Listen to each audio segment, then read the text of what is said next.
They said Patience Blackwood's hands were blessed, capable of drawing the fever out of a child's chest and knitting together wounds that had long refused to close. But the truth was that her hands were simply still. 45 years had etched lines of worry across the backs of them, yet they never trembled, not when scrubbing the blood and mud from a gentleman's starched collar, and certainly not when they smoothed the brow of a dying man. This stillness, this absolute lack of visible vibration, was the contradiction that anchored her. In a New Orleans still rattling with the unsettled dust of 1871, where the very air was a thick, volatile mix of political rage and Bayou rot, Patience was the calmest thing anyone had ever seen. She worked the back alleys of the French Quarter and the crowded shacks off Rampart Street, a laundry woman whose cart seemed to materialize silently out of the morning fog. For those who needed her, the free blacks, the laborers, the few poor whites who couldn't afford a real doctor, she was the quiet authority. She didn't charge much for her healing. A few cents, sometimes a half-smoked cigarette, often just a promise of silence. But the real currency she traded in was information. As a laundress, she saw the stains that defined a man, the wine spills, the perfume of mistresses, the inexplicable streaks of earth and grease that signaled secret excursions into the swamp. As a healer, she heard the confessions, the drunken boasts, the whispered fears, the paranoia of men who knew the new freedom was fragile and worried about which old debts might finally be called in. Reconstruction was an ugly, hungry thing in Louisiana. It was a time of false smiles and loaded pistols. The Confederate planter class had lost the war. They had lost their property and men, but they had not lost their arrogance or their control of the sugar mills and the banks. They walked the streets of New Orleans in expensive cotton suits, discussing investments and rail lines, their faces placid, their consciences apparently clean. Patience knew better. She remembered the names and the faces. She remembered Elijah Thorne, the Grand Master of Kingsley Plantation, where she had lived and suffered. She remembered his overseer, Silas Reed, a man whose voice was a rasping sound and whose preferred method of punishment was to make cruelty seem like a joke.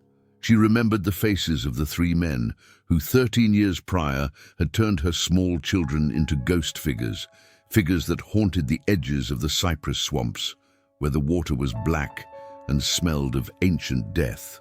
The date was June 14th, 1871. The humidity was crushing, making the air feel heavy enough to break bone. Patience was returning from delivering laundry near the St. Charles Hotel when the crowd formed. It wasn't a spontaneous thing. It was organized, precise, like a surgical removal.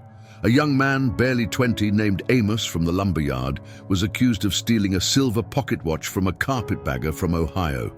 No trial, no judge.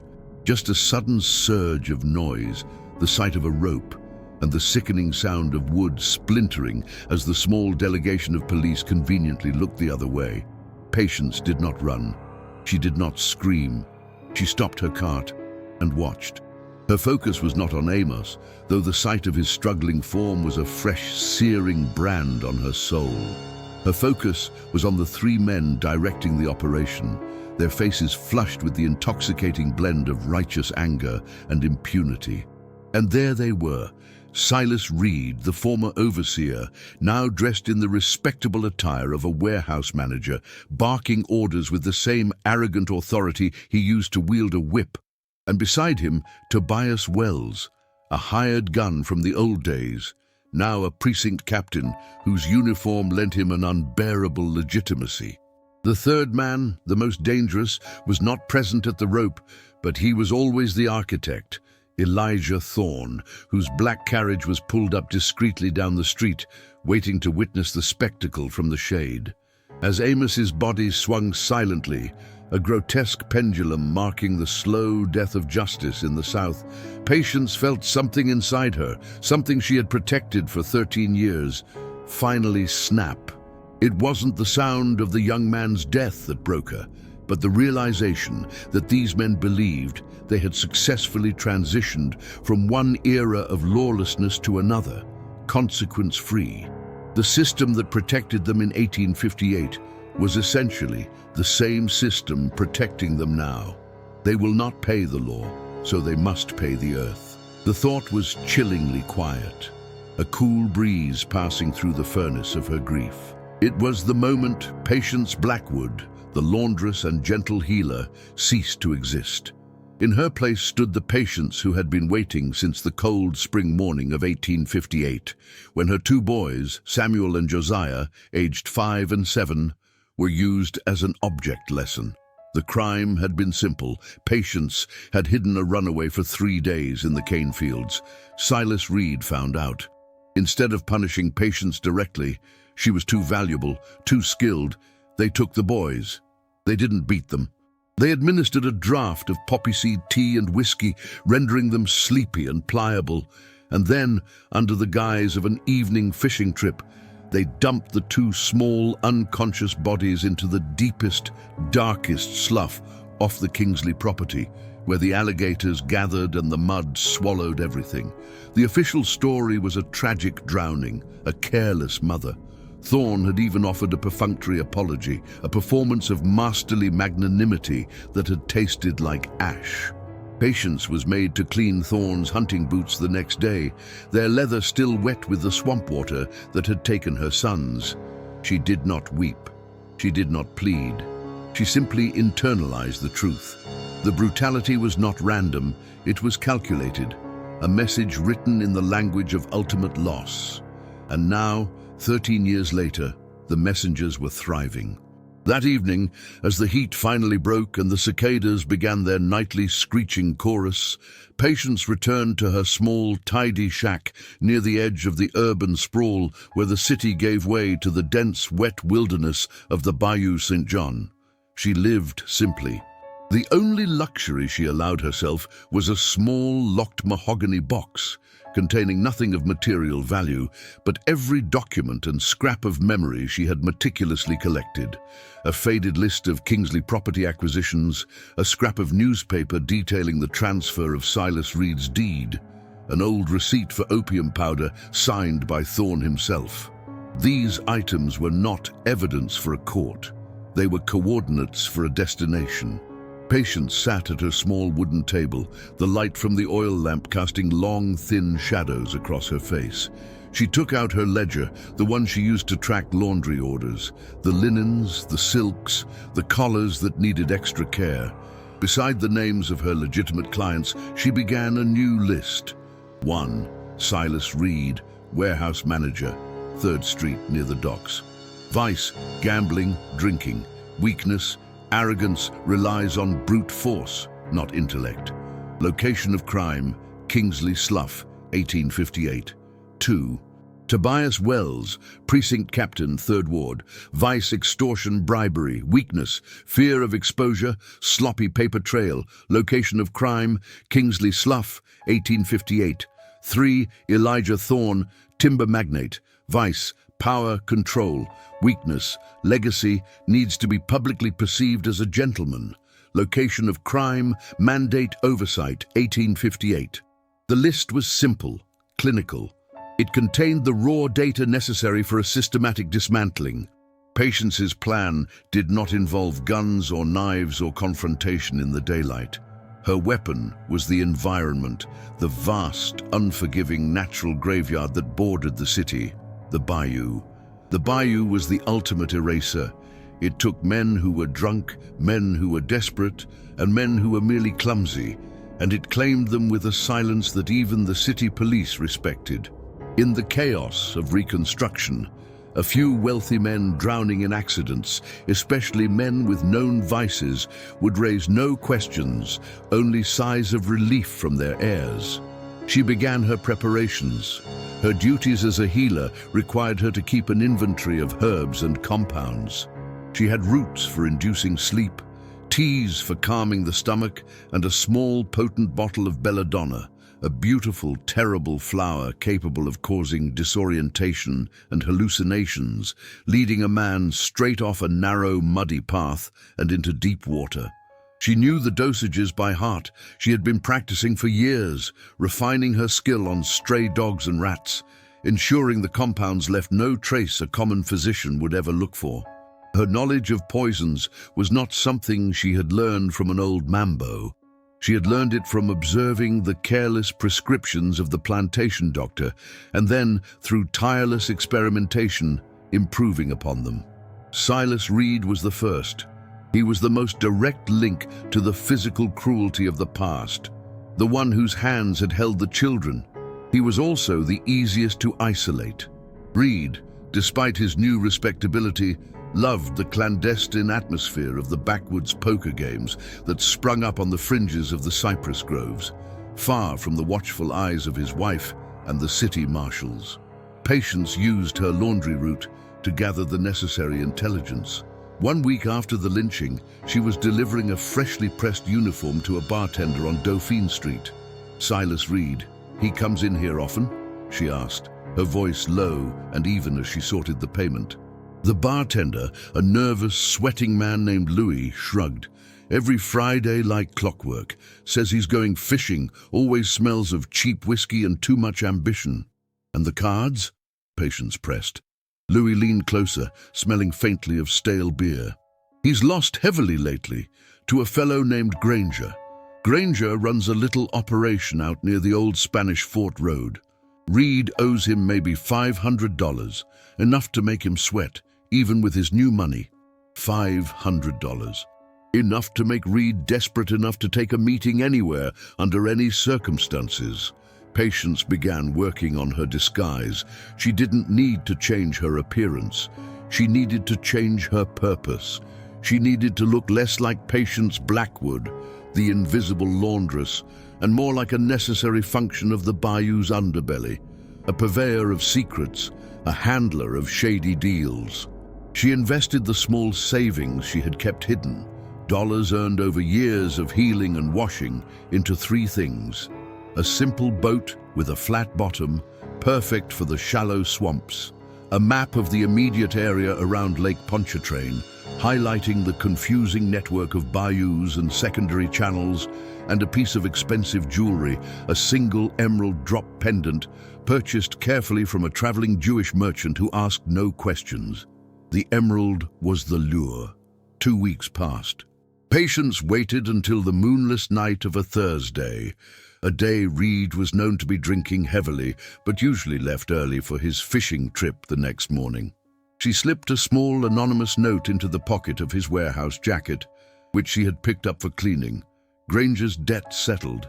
Meet me alone at the old fishing hut on Bayou Sauvage. Midnight Friday. Bring no one. The delivery is worth 10 times the debt." It was the oldest trick in the book. Promise wealth to a desperate man in a secret place. It would work perfectly on Silas Reed, whose avarice was a more powerful instinct than his caution. Friday dawned hot and still. The air was so heavy it seemed to muffle sound. By late afternoon, the oppressive stillness gave way to a thin, chilling fog that rolled in off the Gulf, hugging the low-lying swamps and blurring the line between land and water. This was the Bayou's gift to Patience, absolute concealment. Patience put on the rough clothes she usually reserved for the deepest swamp cures: thick canvas trousers, a loose cotton shirt, and sturdy leather boots. She tied her hair back severely, removing all traces of her civilized life. Her hands, already firm, gripped the small leather pouch containing the belladonna preparation. She walked the mile to her boat launch. The path was barely discernible, a ribbon of crushed shell and mud that few people used anymore. The Bayou, Patience knew intimately, was a place of impossible beauty and unforgiving logic. Every channel, every thicket of mangrove, every underwater log, she had memorized their locations years ago while collecting medicinal herbs. Now, the map in her mind served a different purpose, a flawless blueprint for confusion and death. The waiting felt like a lifetime of holding one's breath. It was during this wait, sitting in the boat with the water lapping gently against the cypress knees, that Patience allowed herself the memory. She didn't see the faces of her children smiling. She saw the water closing over their heads. She didn't hear their innocent laughter. She heard the sound of the mud sucking at her own feet when she found the first signs, months later. That memory was not grief. It was fuel, pure and cold. It eliminated all pity, all doubt, all fear of consequence. Around 11:30, she heard the clumsy approach of Reed's heavy skiff. He was already drunk, his rowing erratic. He was clearly alone, which confirmed her assessment of his arrogance. He believed he was meeting a lone messenger, perhaps a frightened Creole woman carrying a delivery of stolen goods. He would not anticipate a confrontation. He would anticipate an easy score. Patience tied her boat securely to a low branch and moved deeper into the shadows of the cypress trees near the fishing hut, a dilapidated structure long abandoned, half sunken into the marsh. She had laced the emerald pendant and a small sealed flask containing the belladonna preparation with a sweet syrup, making it irresistible. She left both items prominently displayed on a rotting wooden sill near the hut's entrance. Reed stumbled ashore, cursing the muck. "Hello? Anyone here? Where the devil is that damned money?" His voice echoed, impatient and loud. Patience remained silent, a shadow swallowed by the moss. She heard him approach the hut. A moment of silence. Then, a low, satisfied grunt. He had found the emerald. "Well now, this is a nice piece of work," he muttered. Patience could hear the liquid sloshing as he drank the contents of the flask, savoring the sweet taste designed to mask the bitterness of the poison. It was fast-acting, meant to induce profound vertigo and severe dehydration. Not enough to kill instantly, but enough to make the familiar path lethal. She waited 5 long minutes, allowing the compound to saturate his system. Reed emerged, pocketing the emerald, already feeling the effects, which he likely attributed to the cheap liquor he had consumed earlier. He was swaying slightly. "Where is the contact? Where's the 10 times the debt?" he shouted, his voice slurring. Patience stepped out from behind a massive cypress, letting the moonlight catch the side of her face. She was far enough away that he couldn't touch her, but close enough for him to register her identity, or what he thought was her identity. "Patience," Reed spat, stumbling backwards slightly. "What in the hell are you doing here? Did that damn Granger hire you to clean up his mess?" "No one hired me, Mr. Reed," Patience said, her voice softer than the rustling Spanish moss above them. "I came to settle an old account." Reed laughed, a hacking, wet sound. "Account? You ain't got nothing to settle, woman. Get back to your washing. You look dizzy, you been drinking?" "It is not I who is drinking, Silas," Patience replied, taking a deliberate step back toward the water's edge. "The Bayou is thirsty, and I have brought it a generous offering." His laughter faltered. His vision was blurring, the tree line beginning to shift and wobble violently in his sight. He squinted, trying to focus on her. You crazy Negro woman, you put something in that drink, didn't you?" Reed lunged forward, fueled by panicked adrenaline and the rapidly mounting effects of the belladonna. He missed Patience entirely, stumbling into the shallow, slippery mud near the bank. He tried to scramble upright, his expensive leather boots sinking into the thick sediment. Patience didn't move to intercept him. She simply watched, a silent, implacable judge. "The account, Silas," she repeated, her voice now completely devoid of inflection. "Samuel, Josiah, they were 5 and 7 years old." The names hit him, momentarily cutting through the mental fog. A flicker of genuine terror crossed his face, replacing the drunken confusion. He remembered. Of course, he remembered. It had been his idea to use the poppy tea. They were just accidents. Thorne said it was an accident, Reed screamed, desperately trying to pull his foot free from the tightening mud. "Accidents are what happened to careless men in the swamp," Patience corrected, her gaze steady. "Drowning children is choice." Reed was frantic now. He realized the path he needed to take to escape. The small wooden footbridge she had crossed minutes earlier was completely indistinguishable from the swirling, foggy water around him. The belladonna was peaking, causing acute visual distortion and rapid pulse. He saw the black water of the bayou, and it seemed to twist and coil like 1,000 waiting snakes. He took a desperate step sideways, trying to find solid footing. He didn't know that Patience had spent 2 full days the previous week moving a submerged log just beneath that spot. His foot caught the slick, waterlogged wood, and he pitched forward head first into a deep, brackish channel that she knew was close to 8 feet deep, deep enough for the mud to claim him completely. The splash was violent, brief. Reed emerged, choking and spitting the foul water, scrambling towards the nearby bank, but the sheer weight of his wet clothes and the profound disorientation from the poison made every movement agonizing. Patience listened. She did not hear a struggle for life, but a struggle against the place itself. She heard the gurgling, the frantic, useless splashing, and then the heavy, inescapable silence. She waited another 10 minutes, listening to the bayou reclaim its own. When she finally moved her small boat closer to the spot, there was no sign of Silas Reed, only the slight, almost imperceptible disturbance of the mossy surface where he had gone under. The bayou had accepted the offering. Patience retrieved her small flask, washed the mud from her boots, and pushed her boat quietly back towards the city lights. The next morning, the report filed by Tobias Wells, Precinct Captain, Target Number 2, noted the disappearance of local businessman Silas Reed, presumed drowned while engaged in a solitary, drunken fishing trip on Bayou Sauvage. It was classified as an unfortunate but entirely common accident. The report concluded that Reed, known for his recklessness, likely fell from his skiff and was dragged under by the current or lost in the heavy morning fog. No investigation required. Patience read the small 2-line notice in the Daily Picayune while sorting a pile of sheets stained with berry juice.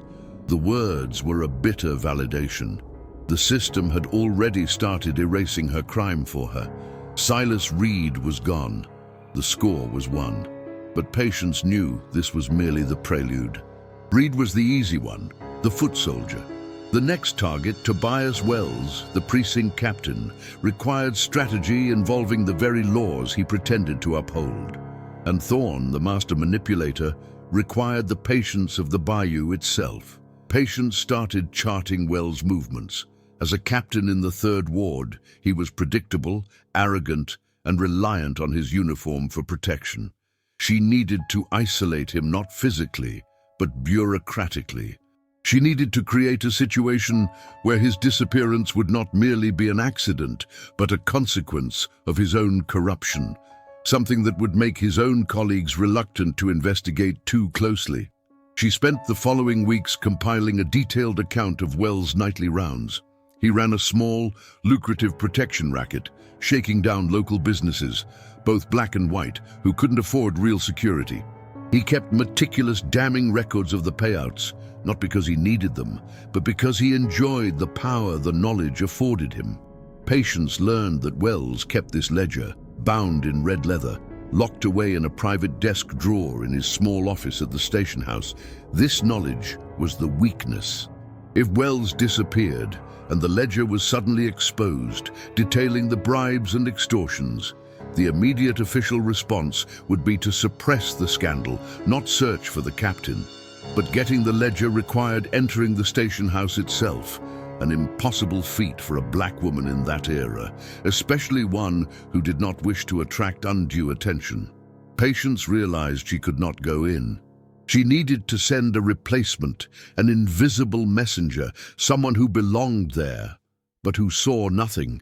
She turned her attention to the city's children, the street urchins who ran messages, delivered newspapers, and knew the inner workings of every building in the 3rd Ward. They were the truest agents of invisibility.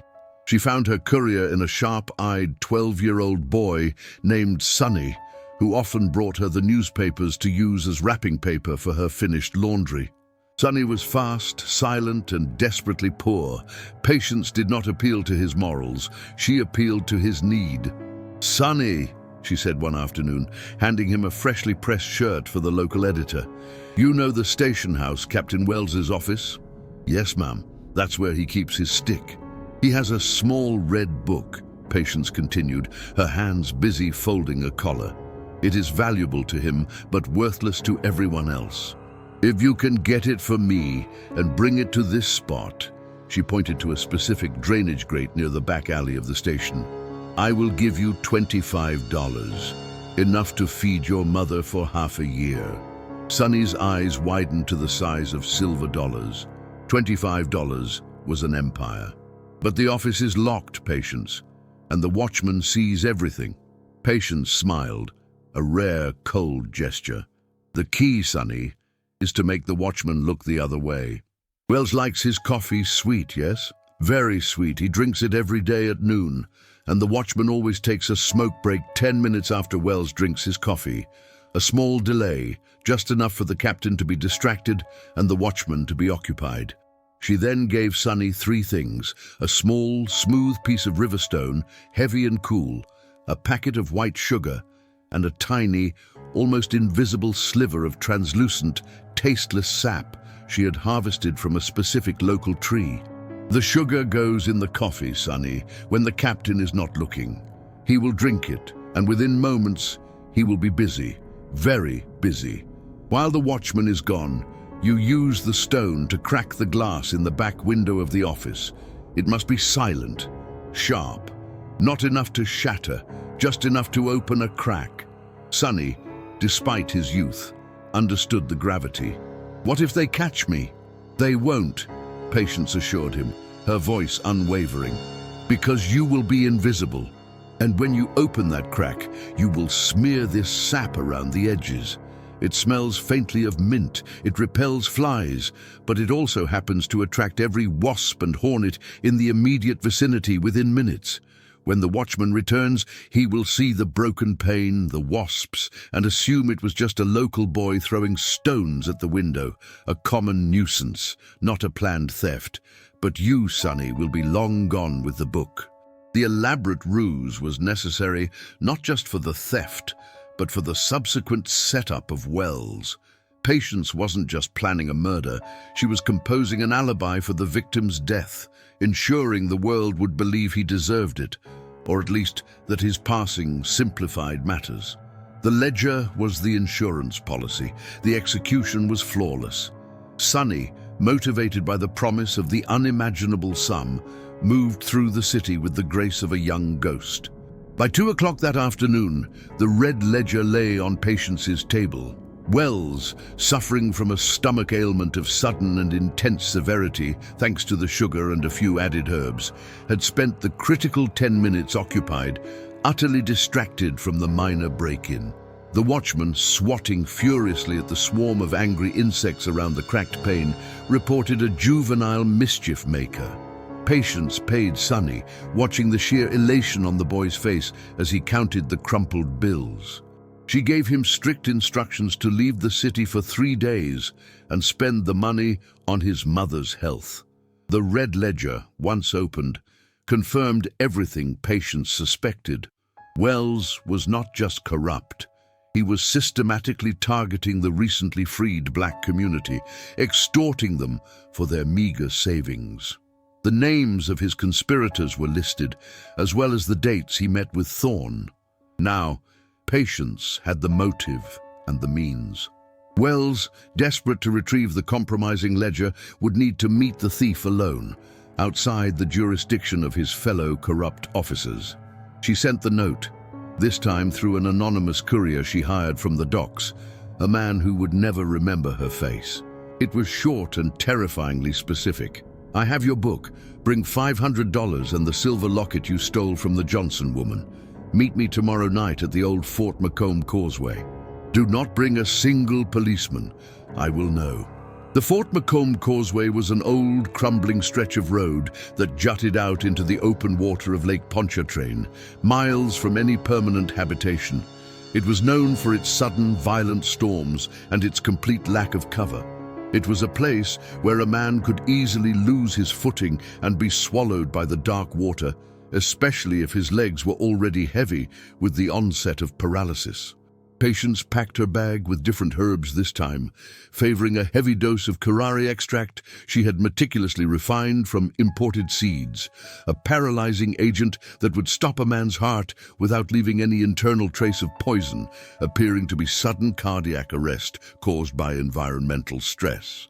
The next night, the weather was cooperating perfectly for a tragedy. The sky was clear, but the temperature was dropping rapidly, a sign of the powerful, unpredictable squall line rolling in from the north. The water of the lake was choppy, angry, slapping against the old stones of the causeway with growing fury. Patience arrived early, disguised in dark, heavy clothing. She prepared the ground, ensuring that the stone surface of the causeway where they would meet was slick with a mix of fish oil and water she had brought with her. When Wells arrived, he was not alone. Two dark figures waited 50 yards back near his carriage.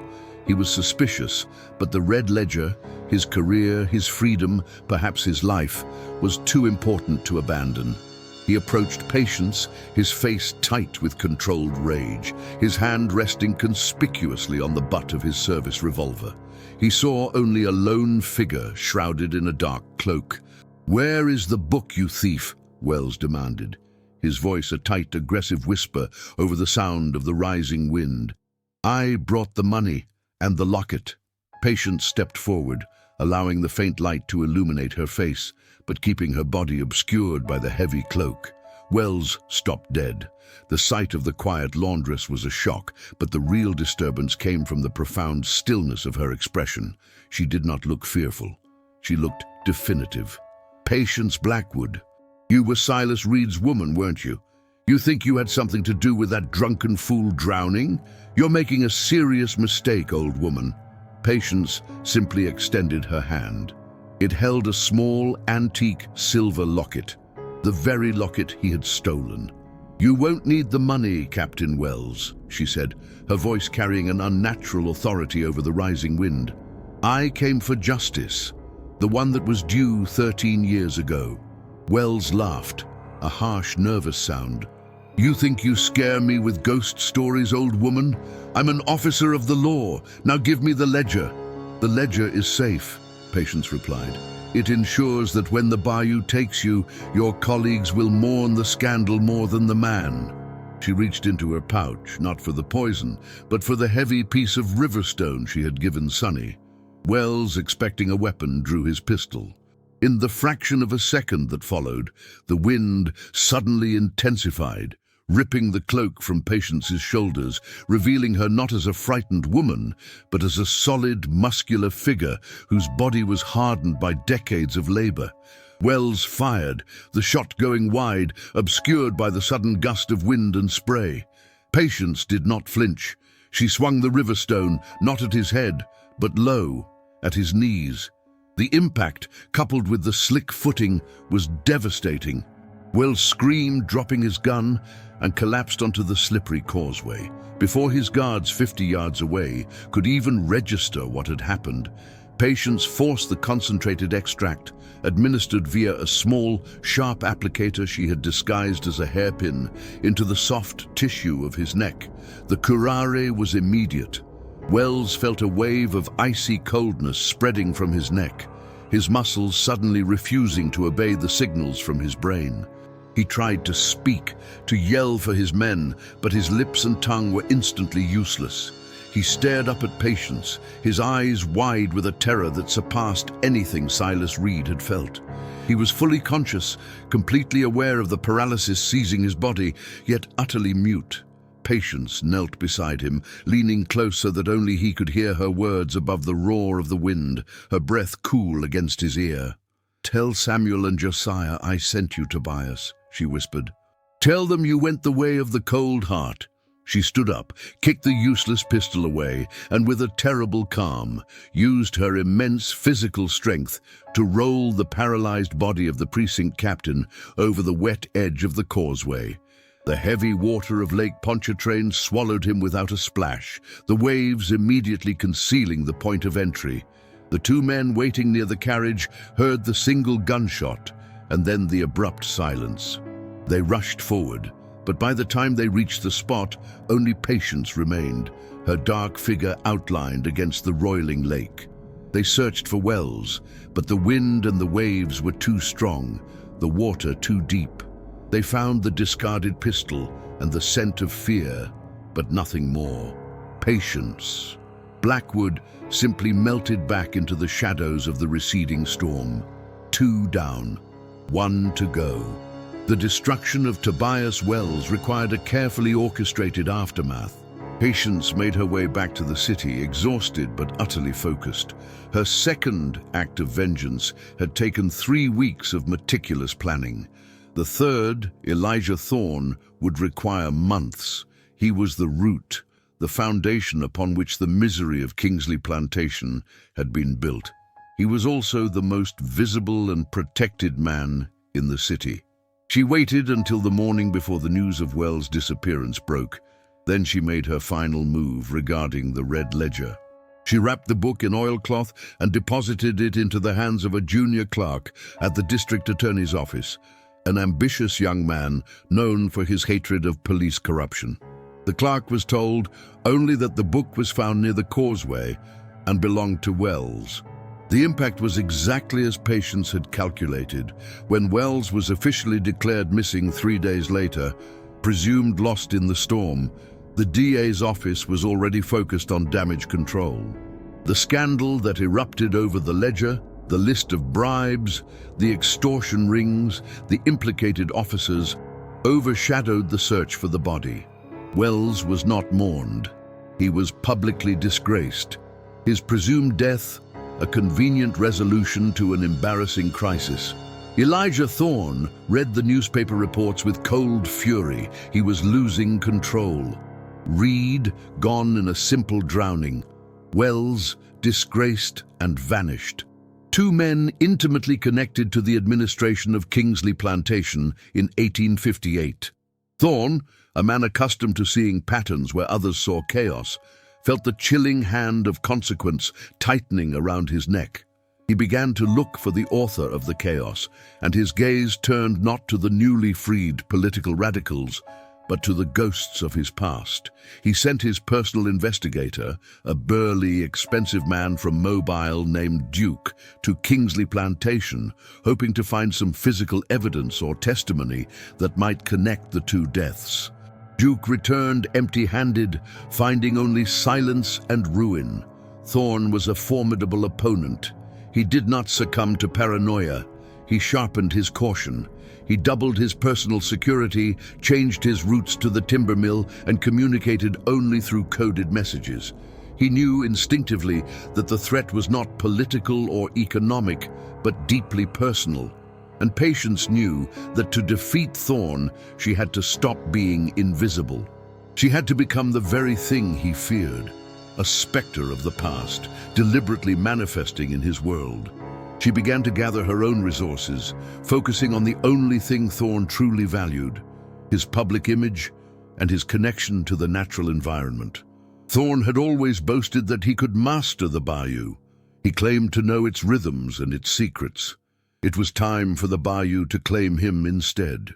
Patience started her final preparation, focusing on the greatest tool she possessed, her knowledge of the land. She needed the perfect place for the final meeting, a place Thorne could not escape, a place that resonated with the memory of Samuel and Josiah. She found it in a remote, half-forgotten section of the original Kingsley land, the exact slough where her sons had been left to die. The area was notorious for its sudden tidal shifts and a hidden network of quicksand-like mudbanks. To draw Thorne out, she needed to appeal to his vanity and his avarice.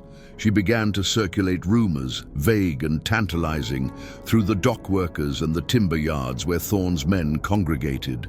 Whispers of a hidden cache of Confederate gold buried on the old Kingsley grounds during the final days of the war. She added one crucial detail to the rumors.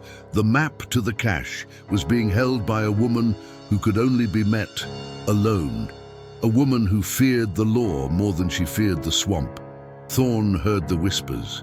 He dismissed the idea of Confederate gold, but the mention of a lone woman and the Kingsley land hooked him immediately. If this woman was connected to Reed and Wells, she was either the orchestrator or a useful pawn who knew the orchestrator. He had to meet her. He had to understand the threat. Patience ensured the final message reached him through his cook, a nervous man who delivered the note while serving Thorne his morning coffee. The note was written on old, parchment-like paper, sealed with wax bearing a counterfeit insignia of a long-dead Confederate officer. The map awaits. Midnight, 3 nights hence. Kingsley's Slough.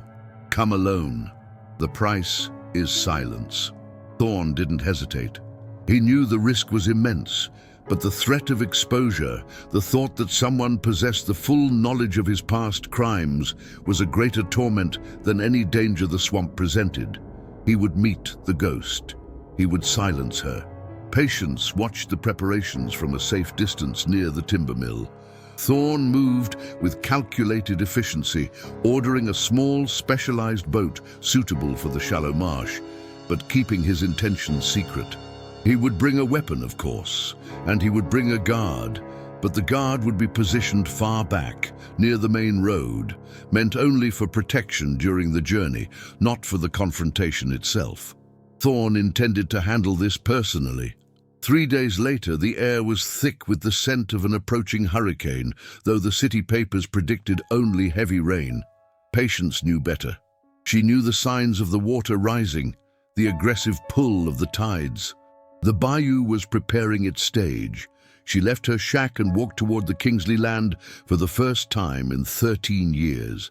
She did not feel fear or sadness or even rage. She felt only the profound, cold stillness of a debt collector arriving for the final payment.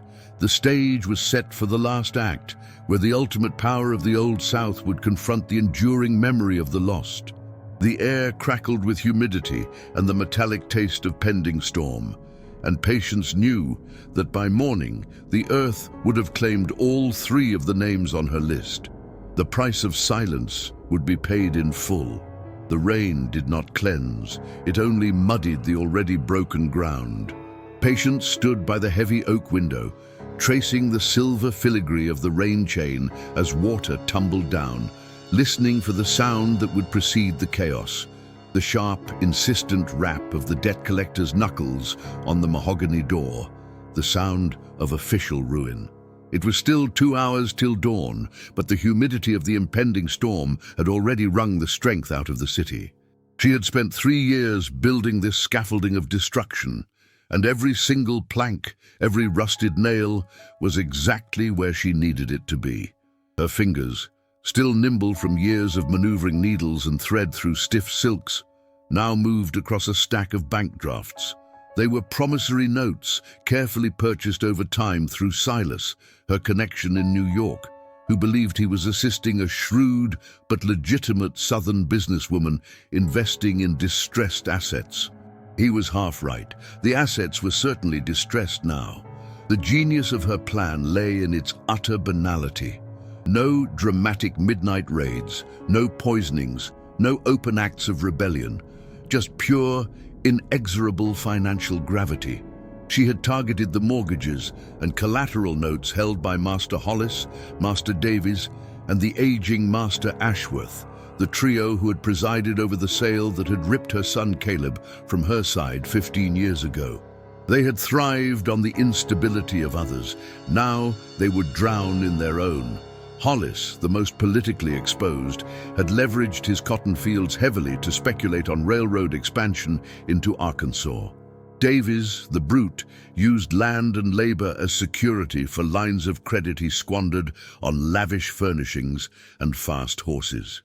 And Ashworth, the patriarch, was simply old money stretched too thin across bad harvests and questionable investments in European bonds. Patience had bought their debts for cents on the dollar, leveraging her entire fortune, earned through meticulous accounting and coded message transport for the Underground Railroad, which required an acute understanding of ledgers and discrete capital movement. Her sewing patterns, once mere diagrams for corsetry, were maps of capital flow. She felt the cool silk of her nightgown against her skin, a costly garment bought not for comfort, but for the performance of respectability. She was a free woman now, recognized by the courts as a legitimate property owner, a fact that still curdled the blood of the white population who dealt with her out of necessity. They saw a quiet, well-dressed woman of color who paid cash and never argued. They didn't see the relentless mechanism turning beneath the surface. A sudden flash of lightning illuminated the room, and for a fraction of a second, the cold calculation faltered. She saw Caleb's face, not as a 15-year-old boy she had last seen, but as the small, gap-toothed child she had held. His loss was the engine of this machine, yet she feared that the moment of true retribution might silence the memory rather than honor it. Vengeance was a heavy shroud.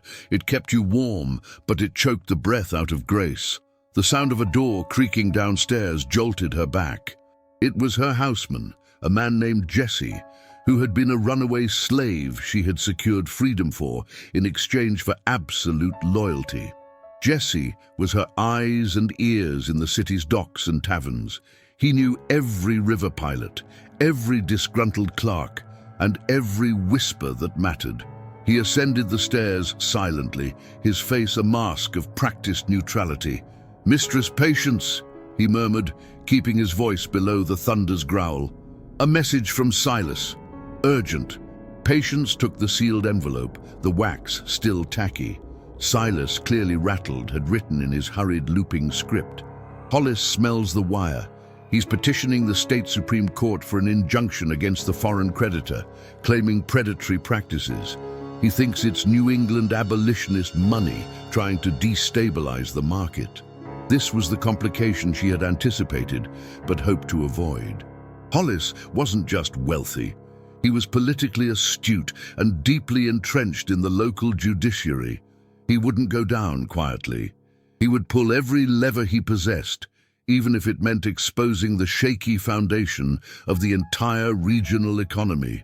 "Jesse," she said, her voice a dry rasp in the echoing silence of the expensive house. "Hollis is moving against the receiver in Charleston. He intends to delay the seizure until the state courts rule on the legitimacy of the northern notes." Jesse leaned against the doorframe, his massive frame radiating controlled tension. "A delay is a death blow, mistress. A week, and they'll find new backers or force a fire sale of other assets." "Exactly," Patience agreed. The debt collector, Mr. Ramsey, was scheduled to arrive at Hollis's estate, Willow Creek, at noon. She needed Hollis's assets frozen and his personal reputation ruined before he could successfully file his injunction. If she failed, not only would the men walk free, but her entire fortune would be exposed, leaving her vulnerable to the very laws she had leveraged. She would lose the house, the papers, and the fragile status she had built. "We move the timetable up," Patience commanded. "The documents we secured from the clerk's office, the ones detailing Hollis's financial irregularities with the local sheriff's department, and the use of slave bodies as guaranteed collateral in the 1858 notes. They must be delivered immediately." Jesse nodded. "The courier is ready. But to whom?" "A newspaper will bury it, mistress." "Not a newspaper," Patience corrected, her eyes gleaming with cold satisfaction. "To the wives. To the Ladies' Benevolent Society. The women who hold the keys to social standing. Hollis can survive a lawsuit. He cannot survive being shunned by his own peers." The act of revealing financial malfeasance was a dangerous game, but exposing the truly repulsive nature of their security, the literal valuation of human bodies to underwrite their gambling, was a contamination no amount of southern gentility could wash away. Jesse vanished back into the shadows. Patience returned to the window, watching the street lamps flicker in the deepening gloom. 3 months earlier, she had secured the final, most damning piece of evidence from Ashworth's plantation. Ashworth, old and senile, had begun compiling a chaotic, rambling diary he called his Final Reckoning, detailing not only his own transactional cruelty, but the exact roles Hollis and Davies played in the acquisition of specific individuals, including her Caleb. The diary entry was tucked into a false bottom of a sewing box now, a testament to unforgivable historical fact. She had taken the diary not just as proof, but as a ritualistic act of reclamation. The unexpected urgency injected adrenaline into the meticulously planned revenge. Hollis was fighting back, confirming he still possessed the shark's instinct. This wasn't merely a business transaction anymore. It was a race against the clock, a subtle war fought over paper and social standing. As the pre-dawn light filtered weakly through the clouds, Patience dressed with deliberate slowness, a dark wool dress, modest and unadorned. She secured the key to her safety deposit box, the box holding not currency, but the original bill of sale for Caleb. She carried it everywhere, an anchor to her purpose, a constant reminder of the debt she was collecting. The second obstacle arrived not through the mail, but through the front gate. A young man on horseback, breathing heavily, soaked to the bone. It was young Thomas, the nervous, low-level clerk from the regional bank, whom Patience had been discreetly paying for months to leak insider information on the target's accounts. Jesse intercepted him in the parlor. Thomas was clearly terrified, his eyes wide and unfocused. "Mistress Patience," he stammered, pulling off his sodden hat. "They question me, Judge Hollis himself. He knows someone is bleeding the accounts. He asked about unusual transfers, about any woman, any colored woman, making large-scale purchases of collateral notes." Patience remained perfectly still, radiating calm that was entirely manufactured. "And what did you tell Judge Hollis, Thomas?" "Nothing, mistress, I swear. I said you were a quiet, prudent woman, investing in property near the coast, looking to expand your embroidery business." He swallowed hard, but he didn't believe me. He had a man with him, a hard-faced man, a hired thug named Cutter. Cutter said if I was lying, they'd find my family. Thomas was now a compromised asset. His fear was a volatile element in her equation. Hollis was closing the ring, moving from financial investigation to outright intimidation. Cutter was a known quantity in the city, a brute who specialized in coercion outside the legal framework. Patience walked closer, placing a steady hand on the clerk's shaking arm. "You did well, Thomas. Now you must disappear." "Disappear, mistress?" "Tonight," she said, pulling a small leather pouch from her sleeve, heavy with silver. "Take this. Ride north to Fredericksburg. Wait there. Do not speak to anyone. Do not send letters. If they catch you, they catch me. Go now." Thomas nodded frantically, his relief palpable. As he ran for his horse, Patience turned to Jesse. "Cutter knows Thomas is vulnerable. If Thomas ran, Cutter will assume he ran to the person who paid him. Hollis will send Cutter here within the hour, not to talk, but to search. Hollis wants the paper trail destroyed before Ramsey arrives at noon." The tension had shifted from financial maneuvering to physical danger. Patience had focused so entirely on the paper war that she had momentarily forgotten the true nature of her enemies, men who valued violence and intimidation over law. They wouldn't wait for a ruling, they would simply break her. "We have two tasks, Jesse. First, we must ensure the document detailing Hollis's specific collateralized labor notes reaches Mrs. Hollis's hands before 9 this morning.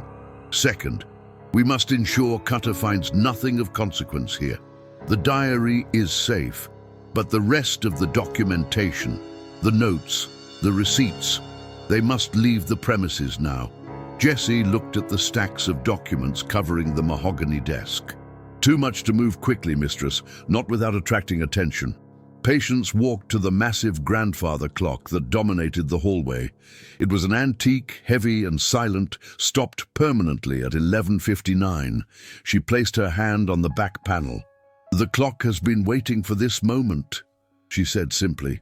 She pressed a hidden lever near the base, and the entire back panel of the clock swung open, revealing a shallow, meticulously organized cavity. It was large enough for the documents, but not large enough for her own safety. It was a temporary solution. "We hide the evidence," Patience instructed, stuffing the ledgers into the false compartment. "Then we wait. If Cutter comes, you will greet him. He will search the house. He will find nothing. He must believe I am merely a wealthy woman caught off guard by a vengeful creditor from the north." "And if he doesn't believe that?" Jesse asked, his eyes dark with the unspoken threat of violence. Patience looked at the clock, its hands frozen forever on the brink of noon, the hour of the debt collector's arrival, the hour of truth. "Then we will show him that even quiet, prudent women have sharp edges. Remember what I told you, Jesse. They only understand power in one language." She walked toward the kitchen, not the parlor, and retrieved a small, unassuming ceramic jar filled with dried herbs and spices. It was labeled nutmeg. This was not just a spice jar.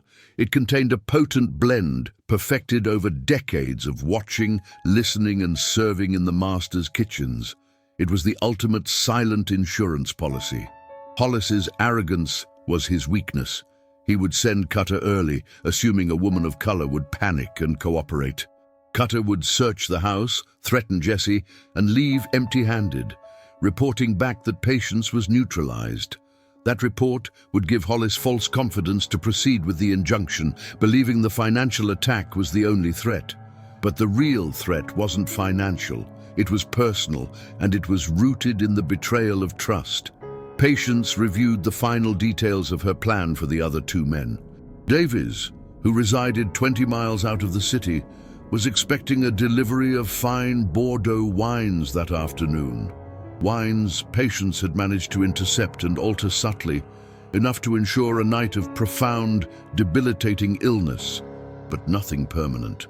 Davies needed to be physically incapacitated for the final stage of the humiliation. Ashworth, the oldest, was the easiest. His caretaker was paid well enough to look the other way, and the old man's heart was already frail. It required only the shock of a sudden, undeniable financial exposure to bring about the end of his reckoning.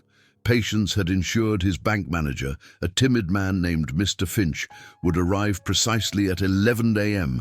with the news that the final collateral, the very plantation house itself, was forfeit.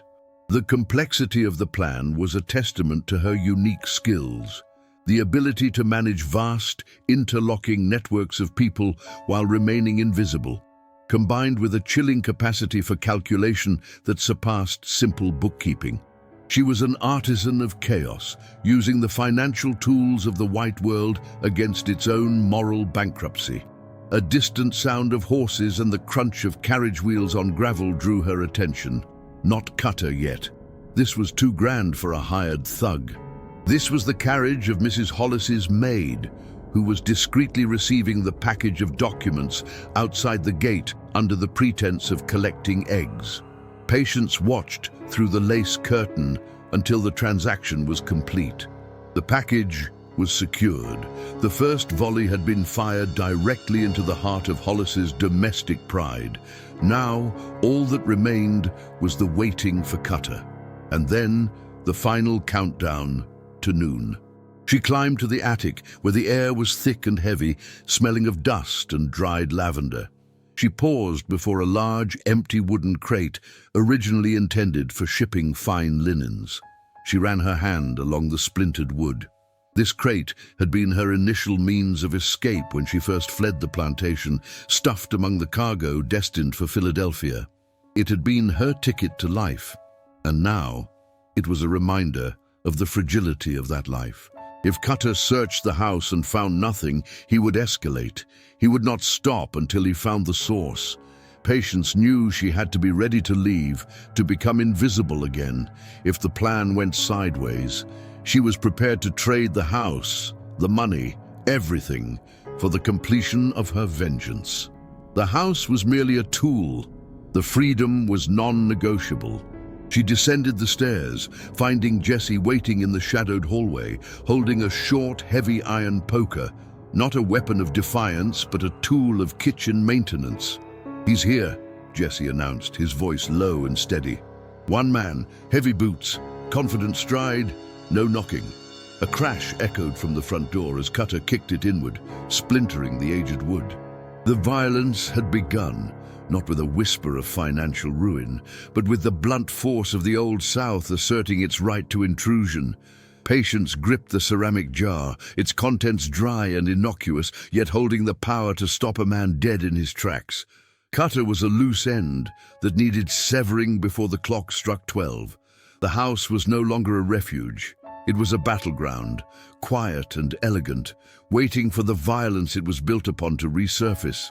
The cold steel of her resolve hardened, eclipsing the last flicker of memory. She was ready. The grandfather clock in the main hall of the Tremaine house had a hollow, mournful chime, a sound that usually suggested comfort and old money, but tonight it measured the approach of ruin. It struck 9, and Adisa, now Eliza, was already performing. She moved through the rooms with a grace that was both acquired and inherently dangerous, a social lioness in a cage of silk and lace. She accepted compliments on the imported French wine, smiled serenely at the idle gossip concerning the collapsing cotton prices in the Delta, and nodded gravely at discussions of the necessity of maintaining order, a veiled reference to the simmering abolitionist sentiment that frightened every man gathered under her roof. Cutter arrived late, predictably. He swept in like a poorly edited scene. Too loud, too familiar, his face flushed with pre-dinner whiskey and the sheer arrogance of a man who believed the world was designed for his pleasure. He spotted her instantly, leaned against the doorframe, and offered a predatory grin. "Eliza, never thought I'd see you playing the hostess, much less owning the spread. You certainly clean up nice, girl." The word "girl," delivered with that precise, casual cruelty, was meant to diminish the whole edifice she had built. It was a verbal lash, a reminder of the swamp mud and the auction block. But Adisa's face remained a masterpiece of polite indifference. "Mr. Cutter," she replied, her voice a low contralto, perfectly modulated to carry just enough disdain to make him feel privileged to receive it. "I trust the journey from the city was smooth. We have been expecting you. The other investors are waiting in the study. They are rather keen to review the deeds." Cutter was a predator, but a predictable one. He had no imagination, only brute entitlement. The lure was the land and the potential for a quick, substantial profit, which she had dangled with just the right mix of documents and calculated confusion. He needed to be isolated, convinced he held the upper hand until the moment the ground vanished beneath him. "Deeds, eh?" Cutter chuckled, straightening his waistcoat. "Always appreciated a woman who knows her paperwork. Lead the way, Eliza. Let's get this sorted so I can get back to some real company." She led him past the main drawing room, where the other men, the real investors, men she genuinely respected and needed, were deep in conversation about rail lines and tariffs. She guided Cutter toward the back of the house, to the library she had meticulously prepared. It was a space designed for intimacy and power, lined with heavy, unread books and dominated by a grand mahogany desk. A single, small decanter of aged brandy sat on the side table, alongside 2 crystal glasses. The investors needed a moment of privacy before discussing the final valuation, she lied smoothly, closing the heavy oak door behind them. The click of the latch was almost inaudible, yet to Adisa it sounded like the locking of a vault. "Please, a drink before we start." "It's a very fine, rare cognac." Cutter's eyes narrowed slightly, a flash of suspicion passing through the alcohol haze. "You're being mighty friendly, Eliza. I remember a time you looked at me like I was something scraped off your boot." "I have found, Mr. Cutter," Adisa said, picking up the decanter, her movements slow and deliberate, "that bitterness is unproductive. We are both here for the same thing, to secure a profitable future. And I understand you hold certain leverage over me, due to our shared past. I respect that. Let's raise a toast to closing old debts, shall we?" She poured 2 generous measures. The brandy was dark, hiding the microscopic white powder of the arsenic mixture she had meticulously prepared. She held the glass out to him. Cutter hesitated for a beat, not out of caution, but out of a desire to savor the moment of her forced compliance. He took the glass, brought it to his lips, and drank deeply, eyes fixed on hers. "To debts," he toasted, smacking his lips, "and to forgetting the unpleasantness. You always had gumption, Eliza. It's what I liked about you." Adisa raised her own glass, touching the rim briefly to her lips but not drinking. Her eyes did not flicker. They were the eyes of a judge delivering a sentence, utterly devoid of mercy or rage. "To forgetting," she echoed, the lie tasting like ash. They moved to the desk. Cutter began to riffle through the stack of documents, muttering about legal loopholes and how he intended to squeeze another 15% out of her by the sheer weight of his past knowledge. He talked about her sister, not by name, but as that other one, mentioning how profitable the sale had been, how clever he had been to time it just right before the market dip. He spoke for perhaps 10 minutes, a monologue of self-congratulation and casual cruelty, during which Adisa only offered quiet affirmations. He was reaching the peak of his story, a boastful description of the physical punishment administered to another enslaved person he had owned, a story meant to intimidate her when the change began. It started not as pain, but as an unnatural heat rising from his stomach. Cutter stopped mid-sentence, rubbing his chest. "Damn cognac," he grumbled, taking another hurried sip, mistaking the fire for indigestion. "Too much spice. You trying to pickle me, Eliza?" "I only wish for you to be comfortable, Mr. Cutter," she said softly, sitting back in her chair. He didn't notice the subtle shift in her posture, the way her body had gone rigid, anticipating the next inevitable phase. He tossed the remaining brandy down his throat. The arsenic was a swift and brutal master. Within 2 minutes, Cutter dropped the papers. His face, already ruddy, went instantly pale, then slick with sweat. He stumbled from the desk, clutching his belly, a sound escaping his throat that was half gasp, half bellow. "What in the blazes? My stomach!" He looked at Adisa, and for the first time, suspicion gave way to genuine primal terror. He understood, in that fleeting moment of agonizing clarity, exactly what she was. Not a grateful freedwoman, not a successful hostess, but a lethal mechanism patiently built for this singular purpose. You poisoned me, you black—" He didn't finish the epithet. The pain was too overwhelming, doubling him over. He stumbled toward the door, thrashing and gagging. Adisa remained seated, watching the final frantic struggle of the parasite. She didn't move to help, nor did she flinch from the horrifying sounds that filled the air, the retching, the desperate cries for aid that were swallowed by the heavy draperies and the thick walls. She had spent years analyzing the historical records of the old poisoners, the meticulous notes on the delayed action, the symptoms, the predictable chaos. She had calculated the dosage to be swift enough to incapacitate, but slow enough to be mistaken, initially, for a violent cholera attack, a common occurrence in the humid southern summers, even in December. The sounds abruptly intensified, then mercifully tapered off into a rasping silence. Cutter fell heavily against the door, slipping to the floor in a heap. The only sound left in the room was his shallow, labored breathing, rapidly growing fainter, and the incessant ticking of the clock. Adisa rose, her skirts rustling like dry leaves. She walked over to the body, stepping around the shattered remnants of the crystal glass. She looked down, not at the face of the man who had ordered her whippings and sold her sister, but at the obstacle that had just been removed from her path. There was no joy, only a chilling, necessary completion. She opened the door. The moment she did, the noises of the party, the laughter, the clinking of silverware, the political debates rushed back in, a deafening contrast to the silence of the library. Before she could call out, Elias appeared. He was not a formal butler, but a freedman she had hired specifically for his unflappable demeanor and his deep understanding of discretion. He was part of the network, a quiet guardian of the house's deeper secrets. Elias did not look at Cutter's body. He looked only at Adisa's face. "Madam, Mr. Cutter has suffered a grave medical emergency," Adisa announced, her voice pitched perfectly, loud enough to be heard in the adjacent corridor, but with a cultivated tremor of distress. "A sudden, violent affliction. Elias, call for assistance. Have him moved immediately to the north bedroom and summon Dr. Abernathy. Tell him it is urgent." Elias, without a word, vanished to carry out the instructions. His efficiency was terrifying.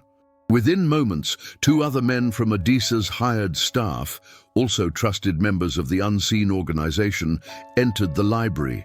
They were professionals. No questions were asked. Cutter's heavy body was handled with clinical detachment, wrapped in a blanket, and removed from the room as if he were merely an unwanted piece of furniture. The entire operation, from the fall of the body to the cleaning of the floorboards, took less than 15 minutes. Adisa stepped back into the drawing room. The party had barely paused. She approached the group of investors, her hand pressed dramatically to her forehead. "Gentlemen, please forgive the interruption. Mr. Cutter has taken ill. Quite suddenly. It appears to be a fever, a dreadful contagion perhaps. I have had him isolated, and I sincerely hope it is nothing more than a passing ailment. But I urge you all to exercise caution and perhaps make your departures early. This evening's discussions, I fear, must be postponed until we are certain of the risk." Her performance was flawless. The mention of contagion was the single most effective deterrent in the South. Men feared illness far more than they feared the wrath of a scorned woman or a slave's retribution.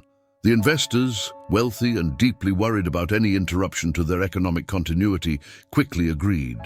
They offered their condolences, more to the inconvenience than to Cutter, and began collecting their coats. As the guests departed, Adisa walked slowly back toward the study. The smell of the expensive floor polish and pine had replaced the metallic scent of the poison. Everything was meticulously restored. The decanter and glasses were gone, washed and locked away. The deed papers lay where Cutter had left them, his clumsy annotations still visible. She picked up the papers. His claims to leverage, his threats, his connection to her past, all were now just ink on parchment, belonging to a man who was rapidly becoming a corpse in her spare room. This was not a matter of a few $1,000s, or even the house itself. This was about severing the chains that historical knowledge gave her former master. Cutter had held the last vestiges of proof connecting Eliza Tremaine, the wealthy entrepreneur, to Adisa, the runaway. With him gone, that bridge was burned. Her identity was sealed, but the execution had cost her. The rage she had carried for so long, the cold fire that fueled the calculated act, had extinguished when Cutter hit the floor. What remained was a frightening emptiness, the knowledge that she had just committed murder. Necessary murder, justified murder, but a crossing of a line from which there was no return. The psychological transformation was complete. Adisa was no longer a victim seeking justice. She was a power ruthlessly capable of protecting her empire. She spent the next few hours meticulously finalizing her arrangements. Dr. Abernathy, a man whose medical license was often overlooked due to his drinking habit, but whose discretion was assured by a massive monthly retainer, confirmed Cutter's sudden demise due to gastric fever, a term conveniently vague enough to ward off official investigation in the absence of obvious foul play. Adisa even provided a sum for Cutter's funeral arrangements, an act of cold irony that satisfied her sense of theater. By the first hint of dawn, when the gas lights flickered out and the morning chill crept into the mansion, Adisa knew she was safe from legal retribution for this specific act. Yet, there was one more piece to the puzzle, one more figure who held crucial information, though not about her direct identity. Silas Vance, the man who had facilitated the documentation and handled the immediate aftermath of her sister's sale, ensuring the separation was absolute and legally binding. Vance was based in Savannah, a crucial center for the slave trade documentation. He didn't know who Eliza was, but he knew the records. Adisa had already begun preparing for this second phase months ago, an investment in a small, legitimate shipping operation running between Charleston and Savannah. It was a perfect cover for movement and communication. The death of Cutter was the loud thunderclap. The handling of Vance had to be a silent, precise drizzle. She instructed Elias to manage the estate's immediate affairs and to ensure the story of Cutter's sudden, unfortunate illness was spread with convincing sorrow. "I must travel north for a few weeks, Elias," she told him, her eyes sharp and clear in the dim morning light. "Business matters in Baltimore that cannot wait. Maintain the appearance of mourning, but do not close the house. I want the business to look stronger than ever." "As you wish, madam," Elias said, utterly calm. He knew she wasn't going to Baltimore. He knew the destination was Savannah, and he understood that the time for subtlety had passed. Adisa was cut loose from the anchor of fear.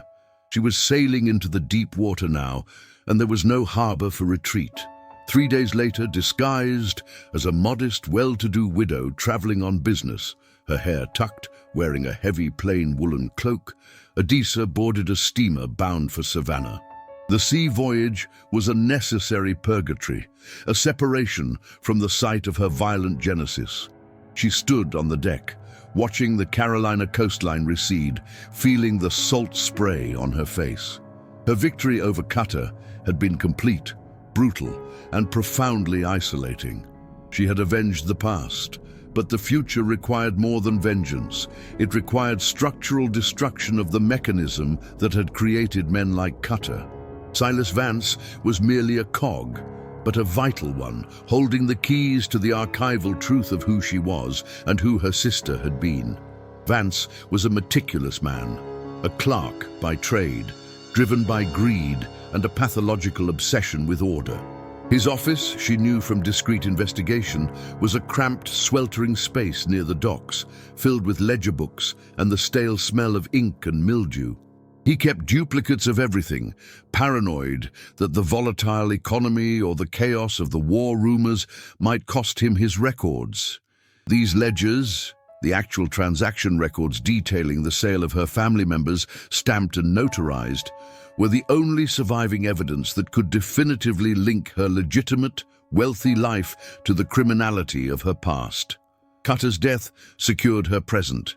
Destroying Vance's records secured her future. Adisa had spent the entire journey planning the approach. She couldn't use poison. Vance was too nervous and too public. She needed access to the office late at night, a quick in and out, leaving no trace but ash. She arrived in Savannah under the cloak of a thick, persistent fog that clung to the cobblestones and muffled the sounds of the port.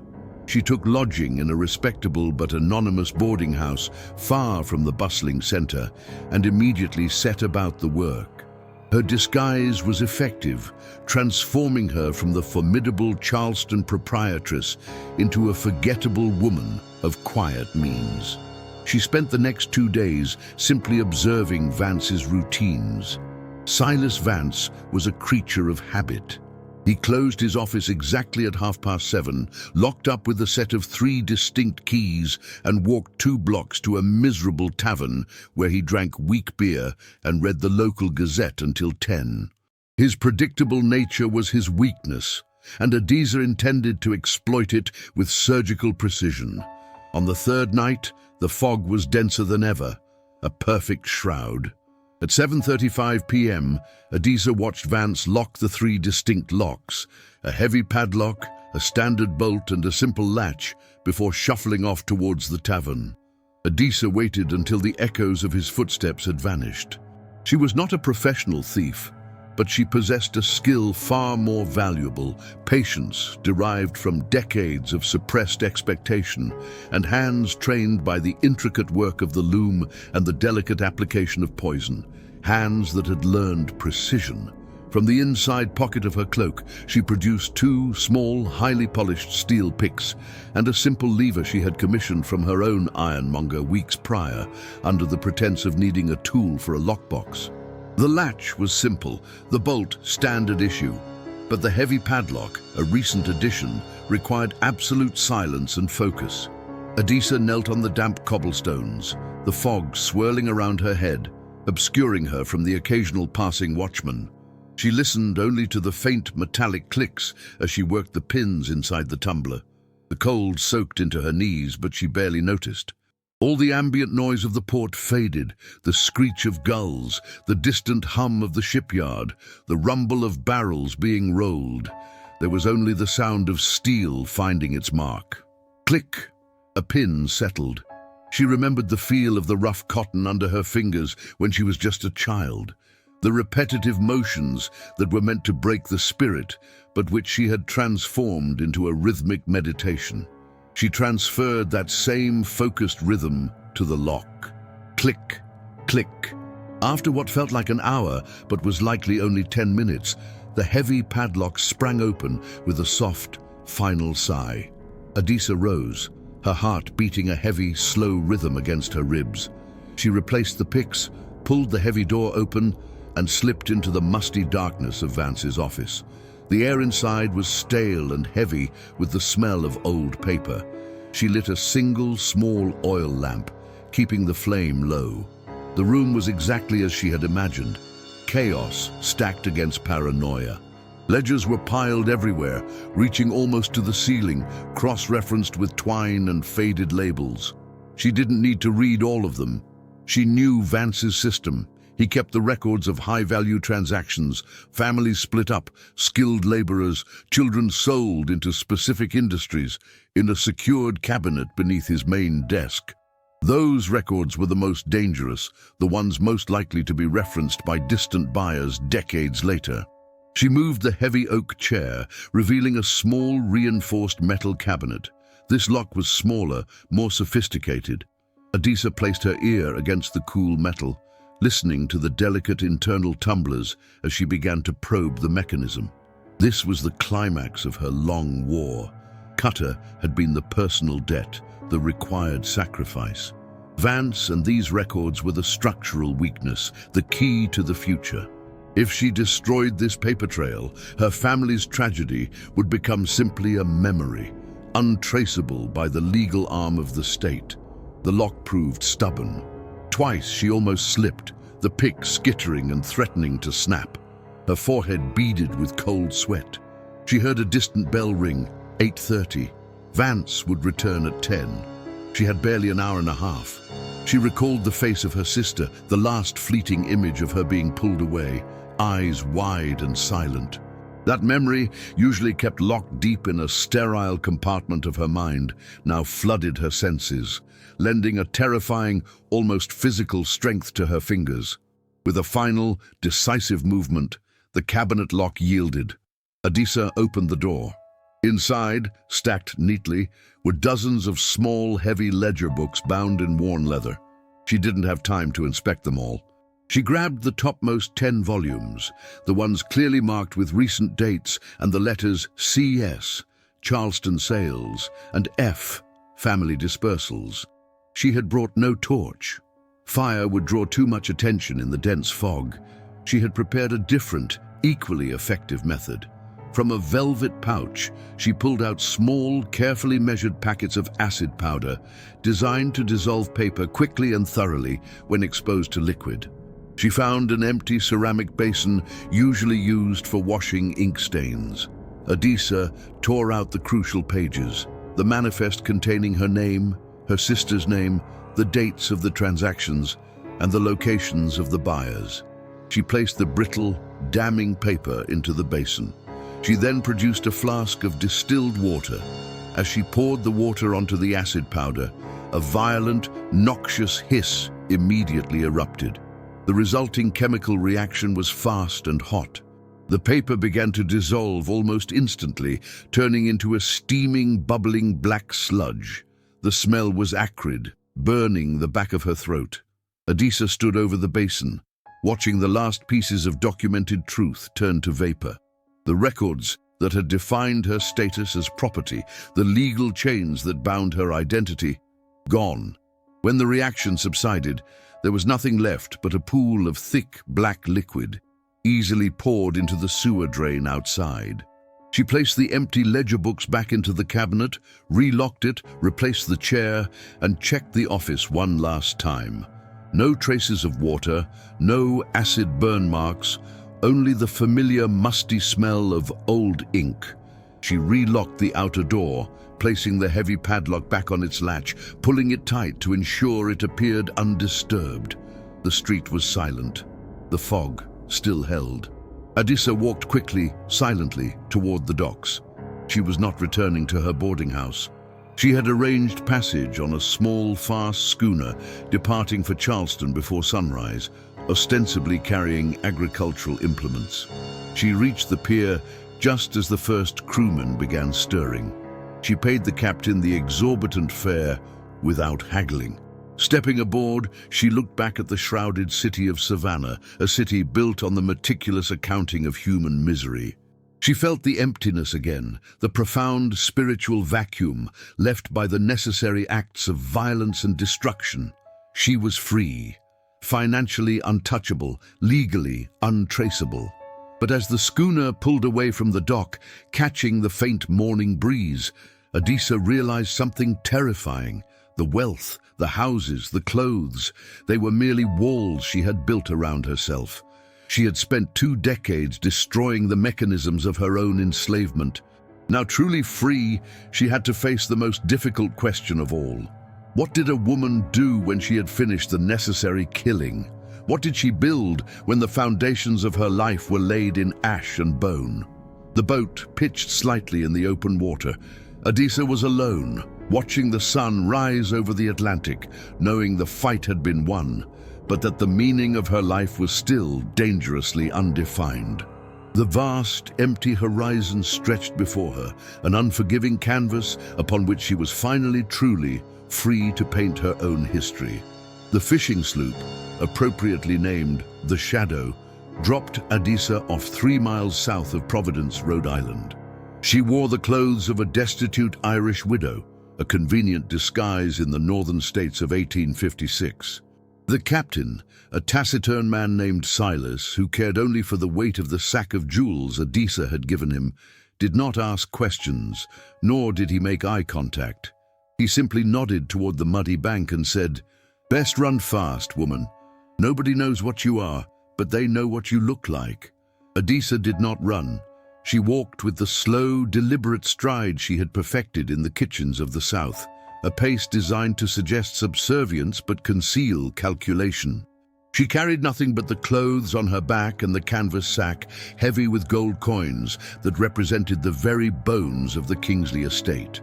The sun felt different here, sharper perhaps, or simply less condemning. She was on free soil, but the ground still felt provisional, temporary, like a rug pulled over an exposed floorboard. The first 6 months were a study in radical transformation. The raw gold was a problem, too traceable, too loud. She found an unlikely ally in a Quaker banker in Boston, a man named Bartholomew who had a deep-seated hatred for the institution of slavery and an even deeper appreciation for well-executed subterfuge. Bartholomew did not ask how a black woman came to possess a fortune in Spanish doubloons and inherited plantation jewelry. He only asked, "What is your purpose, Adisa? What kind of seed are we planting?" She looked at him across the vast expanse of his oak desk, an ocean of safety separating them from the dangers she had known. "My purpose," she said, her voice dry from disuse and the sea salt, "is to ensure that the wealth extracted from my back and the backs of those who came before me is used to burn the system that produced it." Bartholomew smiled slowly, an expression that crinkled the corners of his pale eyes. "A holy fire, then. We shall call it a trust for the advancement of commerce. Discretion is paramount." Adisa became Eliza Stone. The name change was practical, shedding the burden of a fugitive history, but the identity change was seismic. She rented a small apartment above a cooperage in a busy dockside district, a place where people were too busy moving cargo to notice a quiet woman with keen eyes. She used her capital strategically, learning the nuances of northern finance faster than Bartholomew could teach her. She understood leverage instinctively. If one man's desperation could be her downfall, another man's greed could be her armor. She invested in shipping routes, not large, established lines, but smaller independent coastal vessels, the kind that dealt in low-value bulk goods, molasses, timber, dried fish. These ships moved silently between the ports of New England, down the coast to Philadelphia, and crucially, sometimes skirted the borders of the Upper South. Eliza Stone's business, built on the stolen foundation of Kingsley's wealth, became a network. Back in Georgia, the reckoning had been swift and brutal, yet impossibly contained. The official story, reported briefly in the Savannah papers months later, was an accident. A gas lighting fixture malfunction in the manor during a high wind, exacerbated by the excessive consumption of spirits. All 4 men perished in the fire. The bodies, they claimed, were unrecognizable. No investigation was launched, largely because the local sheriff preferred to believe the convenient fiction. The reality was too terrifying. But the 46 who remained on the Kingsley property knew the truth. They watched the plantation crumble. William Kingsley's debts were far deeper than anyone suspected. Without him, the estate was sold off, piece by piece, over the next 2 years. The surviving overseer, a brute named Jebediah, tried to maintain the old order, but the spirit of submission had been irrevocably shattered. When Jebediah raised a whip against a young man named Cato, Cato did not run. He simply stood there, staring with the same expression of cold, measured calculation Adisa had shown in her final days. Jebediah hesitated, the whip falling slack. He remembered the fire. He remembered the silence afterward. He remembered Adisa. Within a year, Jebediah left the county citing bad air. The enslaved community at Kingsley did not celebrate overtly. Celebration was dangerous. Instead, they adapted. They used the chaos of the estate sale to negotiate smaller contracts, to slow their labor, to demand better treatment from the revolving door of temporary masters. Adisa had achieved the impossible. She hadn't just escaped, she had left a crater of disruption that granted those left behind a measure of breathing room. Her legend, whispered in the darkness of the quarters, became the seed of organized resistance, a guarantee that injustice would not go unpunished. Eliza Stone understood that money was not freedom. It was merely a louder kind of voice. Her shipping network grew, and soon certain captains under her employ, men like Silas, who valued the hefty gold doubloons more than southern propriety, began running less legal cargo. They weren't always paid in gold. Sometimes the payment was simply a coded message. The package is ready for delivery. Adisa sat in her small, neat office in Boston, poring over ledgers in the dead of winter. The ink on the page never smeared, unlike the blood that had dried on the floor of the Kingsley pantry. She handled the numbers with clinical precision, tracking the flow of funds. The initial $90,000 had been leveraged into a working capital of nearly $150,000, a sum that dwarfed the worth of most southern plantations by that time. But her true project was not profit. She established the Black Star Aid Society, ostensibly a charitable fund for widows and orphans, but in reality, a finely tuned engine funding the riskiest legs of the Underground Railroad. She specialized in the coastal route, using her own ships and captains to move people from Chesapeake Bay up to New England.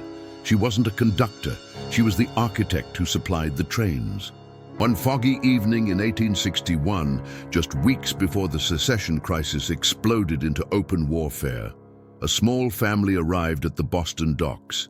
A mother, a father, and 2 small children, wrapped in blankets and smelling of salt and fear.